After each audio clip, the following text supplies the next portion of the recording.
Tom? Come in, Whit. I was expecting you. I was just looking at pictures of Timmy. I didn't remember that he had so many freckles. Tom, PD told me what happened. How Timmy died. Yeah, I thought he might. He's in my car. I can't talk to him, Whit. It's too painful. Tom, it was a mistake. One that he's paid for. How long are you going to keep blaming him? Is that what you think, Whit? I don't blame him. I blame me. What? I should have been there. I might have been able to prevent it. I was going to go along, but I decided to stay. And my son died. I can never forgive myself. Mr. Riley?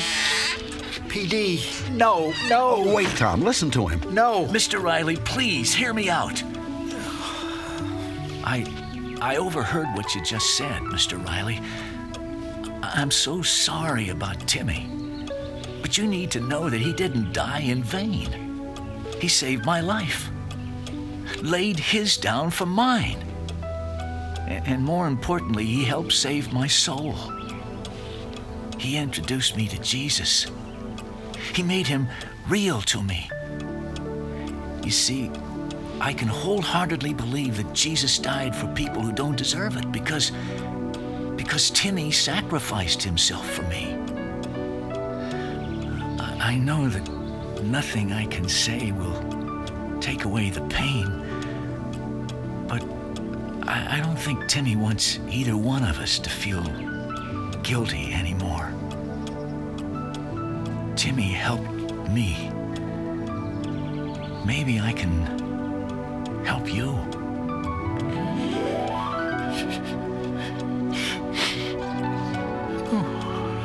Oh, my boy.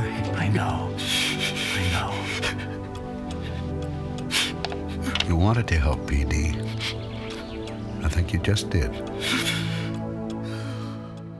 Only out of my genuine love for you, I might say yes, and even go through the motions, but that would betray us both. So, sadly, I have no intention of becoming a Christian.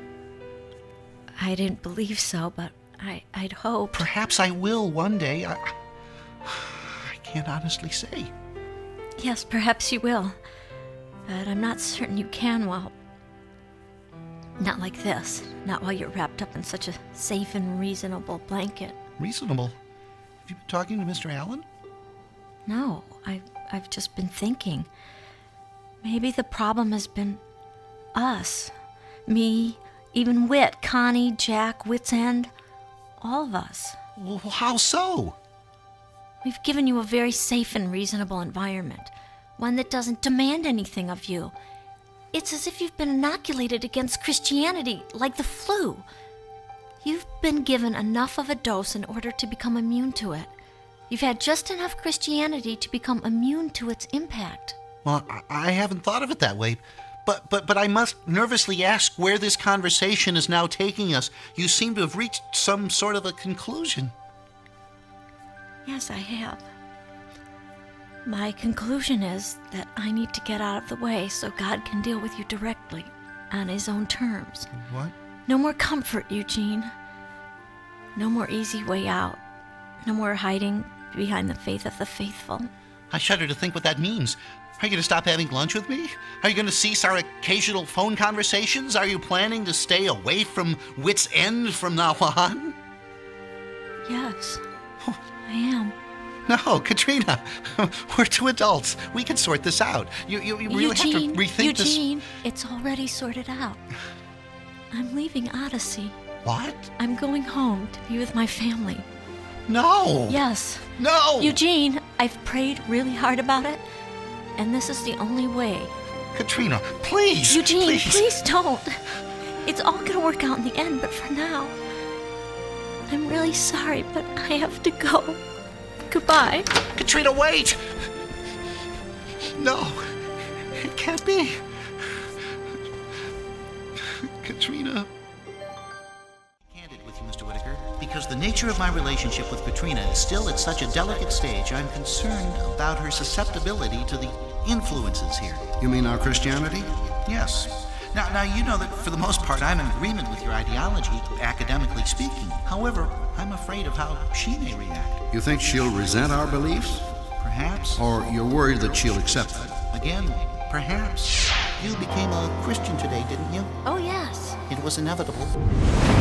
You're leaving Odyssey? Precisely. For good? Well, that depends. You really mean you're just taking a vacation, right? Well, I would like to think of this journey as something more than simply a vacation. This is an expedition to go beyond seeing tourist sites or attractive scenery, to connect with the inner person, a journey to myself. Sounds like a pretty short trip. You cope by becoming powerful enough so you can create your own world, Now, Eugene. couldn't it be argued that by creating your own world, you're actually missing out on true friendships, true feelings? Philosophically speaking, Kelsey, don't you ever wonder what would remain if the artificial world you'd created suddenly collapsed?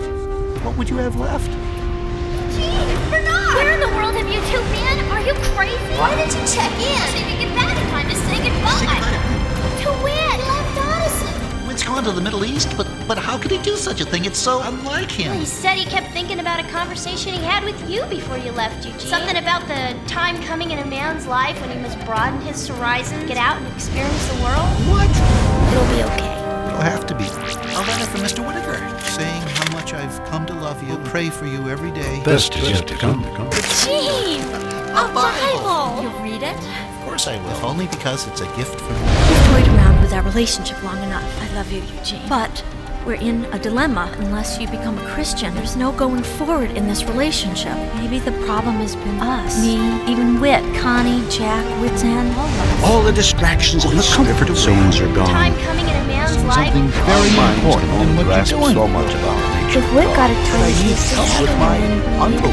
We've had just enough Christianity to become immune to it, Gene. Get yourself I right. think I want to. What are you gonna do? Say yes. I don't know what to Eugene. say. Just say yes.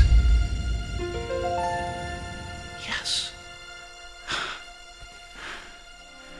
The answer is yes.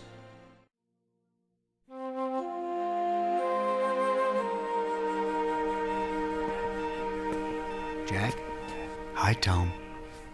Doc said Richard's out of the coma. But he's sleeping. Oh, I thought maybe he and I could have a little talk. Then you know. Eugene told me. It's taken all day to sink in. I feel pretty foolish. All this time I've refused to forgive him, and now I find out he's got this way trying to help me. I'm responsible for this. Oh, no, Tom, there's no point in compounding the problem by taking on blame that isn't yours. But it is mine. If I hadn't treated Richard so badly, this wouldn't have happened. Are you guys gonna talk all night? I'm trying to sleep. Richard. Hiya, Mr. Allen. Mr. Riley. Nice surprise. Yes, it is. And I believe he has something to tell you. I'll leave you two alone. So, you turned out to be quite a hero. Some hero. I got caught. Pretty sloppy. Look, it might be better if you don't talk right now. But Just listen for a minute. I never meant for things to end up like this. I let my stubbornness and my pride get in the way. I've sinned against you, Richard. Against you and against God.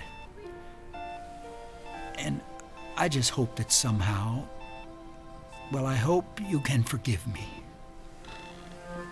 nothing to forgive. Deserved it. No one deserves to be treated like I've treated you. Let's forgive each other, okay? Okay. Tom, Richard, I'm sorry to interrupt, but I'm going to have to go. Oh, that's all right, Jack. I can stay here with Richard for a while. What's going on? The police have taken Jason into custody. What? when I met Emily, my wife, I was straying from my new faith.